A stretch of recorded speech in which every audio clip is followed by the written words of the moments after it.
Volatility, uncertainty, complexity.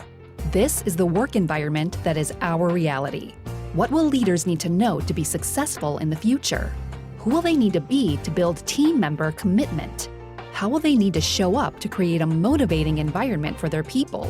Welcome to the Sal Silvester on the Future of Leadership podcast, a dialogue about how leaders will need to adapt to be successful in a rapidly changing world.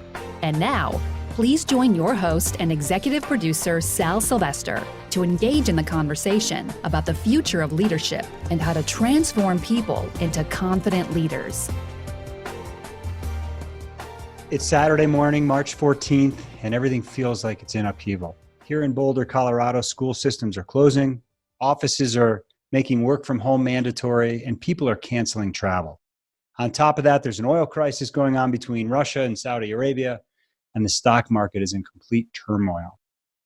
If you think this feels a little bit chaotic right now, you are not alone.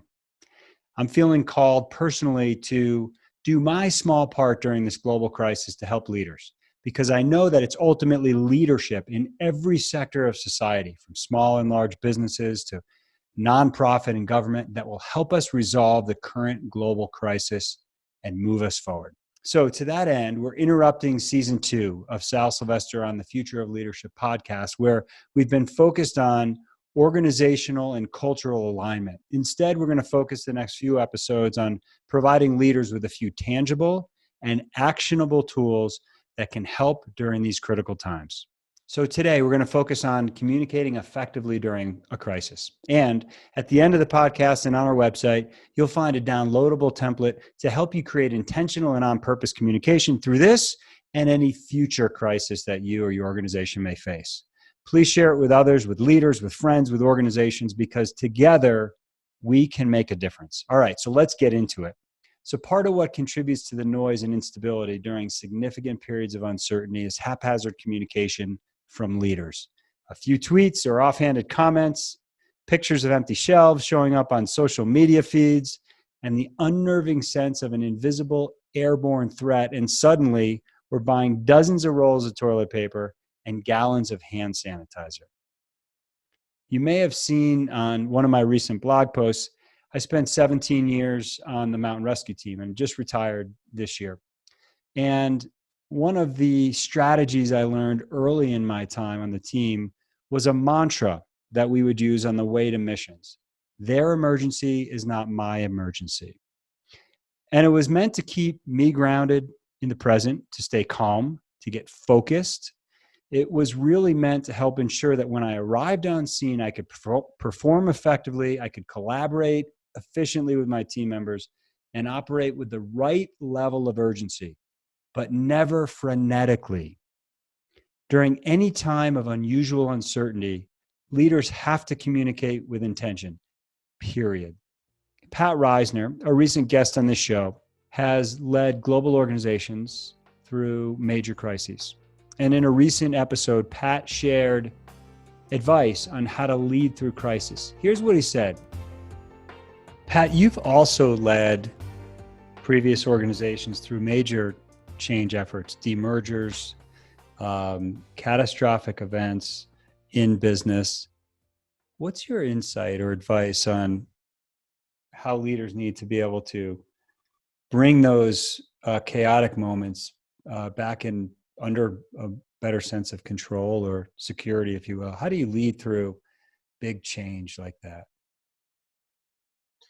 I think there's several elements to it. The one simple high-level one that I think is most critical is in times like that, you have to find a way and prioritize as a leadership team to just spend more time with your people. Yeah. There has to be more face time, noticeably more face time, and it needs to be in ways both formal and informal, where you can listen. You know, at times you just have to be out there with your team, providing context. Thinking there's got to be relentless effort to provide context that you can. In many of those instances, there's only so much you either know or can provide. but relentless about providing the context that you can, and listening, engaging and listening to your people. So that has to be stepped up, an order of magnitude in those crisis situations. The other, I think, is it's important as a leader not to be aloof or disconnected with the reality of the situation, but to some extent, there needs to be some, in the way in which you engage people, a sense of calm, being able to create a sense of calm, and them seeing in a leader that we actually can get in front of this. Part of the role of the leader, I think, is helping the workforce gain some sense of control, and some sense that there is a way through this, and some sense of where the light at the end of the tunnel is. I think the other one is you need to simplify to the fullest extent you can. You've really got to take unnecessary work. You've got to take things that aren't really contributing to solving the problem at hand.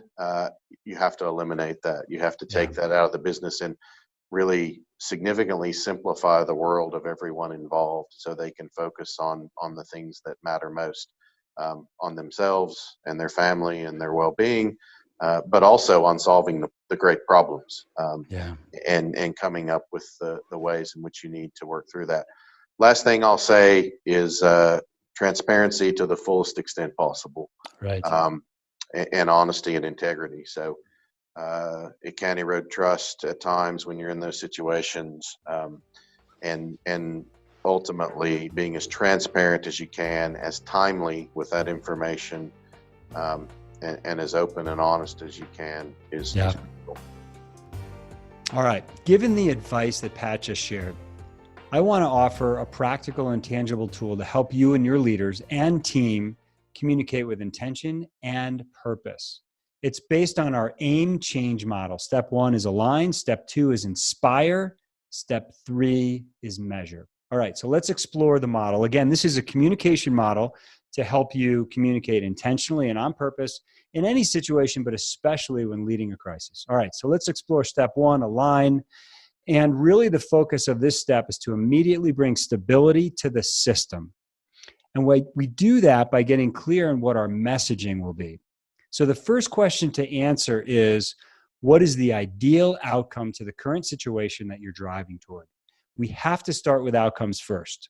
In the Army, we used to issue mission orders every time we'd go out on a mission, so that we could always ensure our troops understood what we were doing and what we were up against. And in those orders, there was a statement called the commander's intent. And the purpose of that statement was to make sure that everyone understood the intent or the vision for that mission, because if they understood the intent, they were much more likely to be able to make decisions in the face of ambiguity.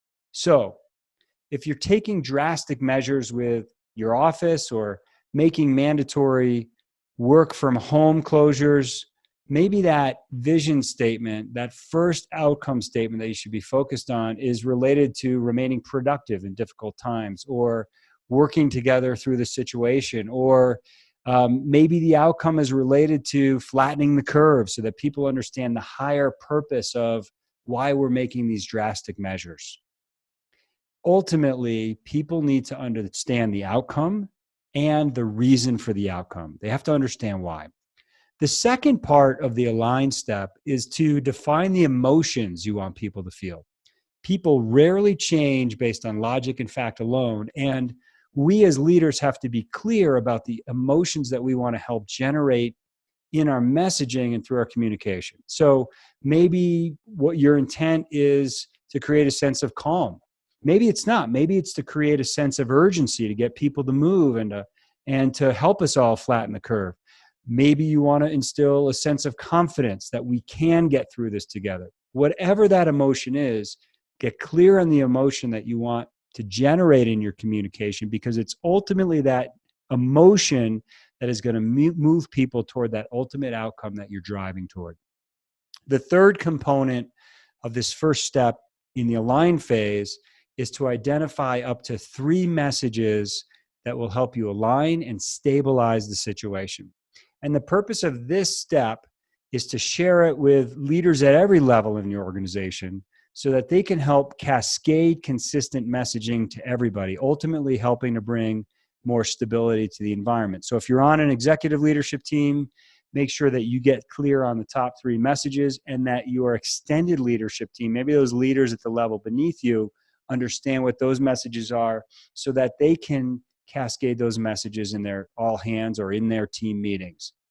The final step, the final component, if you will, of step 1 is to create your actual communication plan. So here you want to leverage every vehicle possible to communicate what you know, communicate what you don't know, and the ideal outcomes and strategies that will help everyone move forward. The key pitfall in this stage is to avoid under-communicating, especially during a crisis.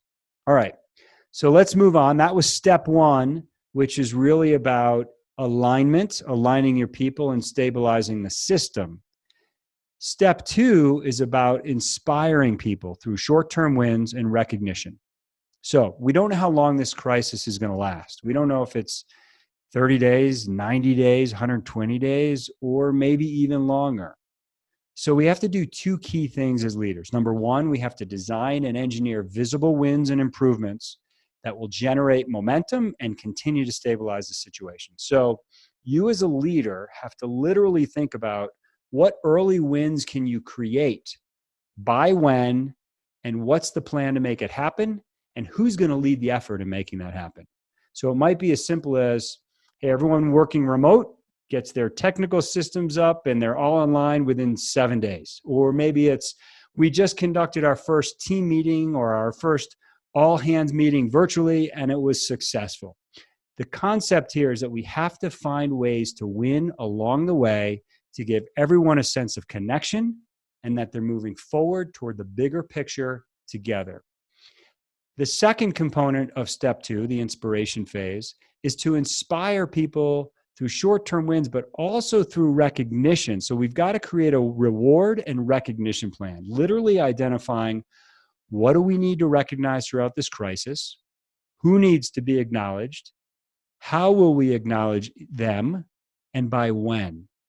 So this is a great time to continue to recognize when people are operating in alignment with your organizational values and culture, and when they model behavior that's aligned with what we want to see during this crisis.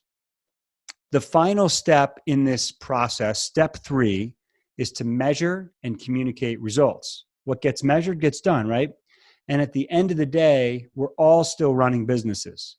So keep measuring the core components of what you would normally measure in the business if everyone was in the office. And you may identify other items that the team will achieve and by when during the crisis. Don't forget to think through how you're going to communicate ongoing results.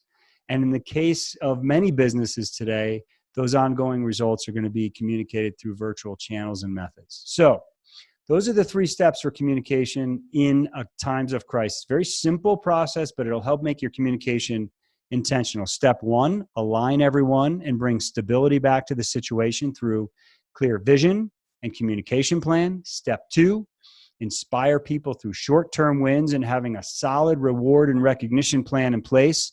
Step 3, measure your results. Again, you can find a template for all of that. Share it with your team, share it with your leaders, share it with other organizations, because it's going to be really critical for all of us as leaders to get aligned and to win here together. All right, some final thoughts. True leaders step up during times of crisis, period. They communicate with intention. They operate with a reasonable level of urgency. We can all get through this and we can do it together. Find small ways, find big ways to contribute to your community, because we collectively are going to be the ones that make it happen. In Denver, I'm going to give you a great example. Brian Leach, the CEO of Ibotta, one of our clients, is leading a coalition of 37 tech CEOs and business leaders in Denver and Boulder. And together they are speaking with one voice about the steps they believe all tech CEOs and leaders of professional services firms should take to protect the most vulnerable members of our community and society. Here's what they're doing. They're very clear with this messaging. Number 1, first, They're strongly encouraging the majority of our workers to work from home as soon as possible, leaving behind the minimal possible number of people in the office. Number two, they're restricting work travel for their employees, both domestically and internationally. They are strongly advising their employees to be thoughtful about all personal travel, particularly where they would be congregating in large groups. Their third point, they are moving all clients, visitors, and interviews to remote-only meetings and not currently welcoming on-site visitors. Fourth point, wherever possible, they are strongly encouraging our vendors, service providers, partners, businesses to take similar precautions. Their fifth point, they are each consulting with their teams to find ways of supporting their local healthcare workers by helping to purchase critical medical resources, sources such as additional tests and protective equipment, and supporting the work of local nonprofit organizations that are helping at-risk communities who will be severely impacted by this pandemic. Their final point in their messaging, finally, they are calling on government officials and other business leaders to restrict large group gatherings, including the largest entertainment venues along the Front Range. This is a phenomenal example of how leaders can come together for a higher purpose, align their messaging, and communicate effectively through crisis. I hope that you'll consider taking on these 6 points that this great coalition of Denver-based executives are taking on with their businesses. Let's all do our part. Let's all move forward together. I'm Sal Silvester. I'm out.